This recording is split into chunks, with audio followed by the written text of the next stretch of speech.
ბაღში მაგალითად მეც არ მივლია თავის დროზე და ხოლმე კონცერტზე ესე ხან დავესწრებოდი ხოლმე და მე ან რაღაც გამოსვლას მპირდებოდნენ რომ გამოგიყვანთ და რაღაც ლექს გათქმევინებთ და არც მათქმევინებდნენ.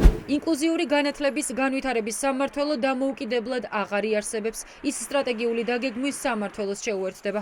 უმუშევრად დარჩნენ ადამიანები, რომლებმაც ბავშვებზე ზრუნვას წლები შესწირეს. განათლების სამინისტროს ამ მოულოდნელმა გადაწყვეტილებამ შშმ აქტივისტებს ის პერიოდი გაახსენა, როდესაც საზოგადოების ცნობიერება იმდენად დაბალი იყო, რომ მათი უფლებები ინტენსიურად ირღვეოდა.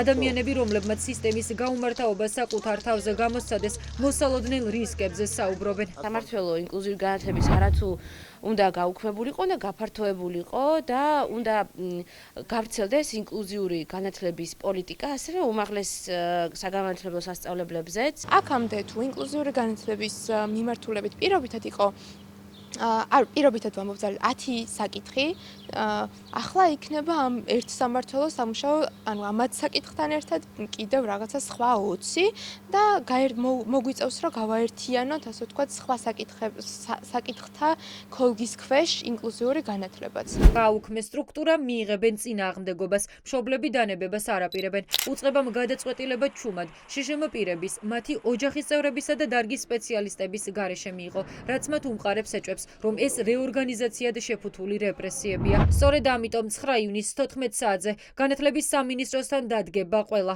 შშმ პირები, მშობლები, მასწავლებლები, სპეციალისტები, უფლებადამცველები და ის მოქალაქეები, რომლებიც უსამართლობას არ ეგუებიან. აუცილებლად დაბრუნდეს სამმართველო თავის ადგილას, სადაც იყო, იმიტომ რომ ეს არის დროის უკან ძალიან 10-15 წლით უკან წასვლა. ამ სამმართველოში იყო მოგროვილი მთელი ინფორმაცია, რომელიც ახლა გაიფანტა, გაურკვეველი რაღაცა შეუერთდა და პირველ რიგში არ არის ქვეყანა ჯერ იმისთვის მზად, რომ გამოყოფილი დეპარტამენტი იყო თუ სამმართველო იყო, გაერთიანდეს რაღაცაში. ჩვენთან დავა არის წაგებული. დამოუკიდებლად ფუნქციონირებას წყვეტს სკოლამდელი განათლების სამმართველოც. კრიტიკის ადრესატი განათლების სამინისტრო ამტკიცებს, რომ ორივე შემთხვევაში ეს არა გაუქმება, არამედ სამმართველოების გაერთიანება, რაც მათ ფუნქციონირებას უფრო ეფექტურს გახდის. ამის ფონზე ჩნდება რიტორიკული კითხვა, თუ კი ეს არგუმენტი რეალურია, მაშინ რატომ შეეწირნენ რეორგანიზაციას პროფესიონალები? პასუხი მარტივია.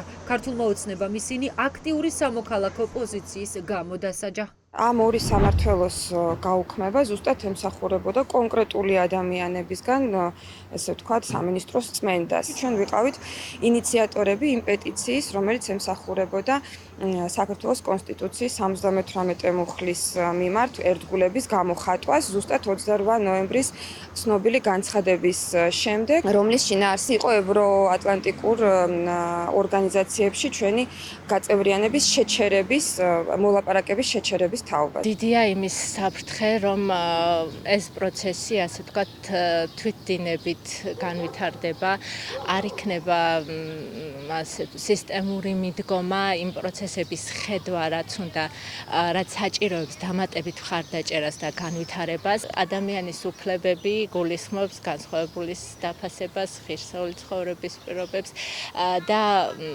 უბრალოდ წარმოუდგენელია იმ მოცემულობაში, რაშიც რის წინაშე ჩვენ დავდექით, ადამიანმა არ გამოხატოს თავისი პოზიცია. დაშლილი სამმართველოები და გათავისუფლებული სპეციალისტები.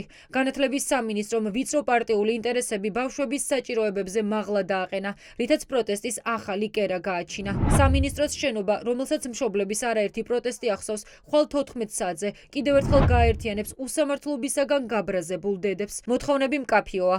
დაუყოვნებლივ აღდგეს ინკლუზიური განათლების განვითარების სამმართველო. გადაწყვეტილებების მიღებაში შშმ თემი, მშობლები და პროფესიონალები ჩაერთონ და შეწყდეს ჩუმად მიღებული გადაწყვეტილებები, რომლებიც შშმ ადამიანებს აზიანებს.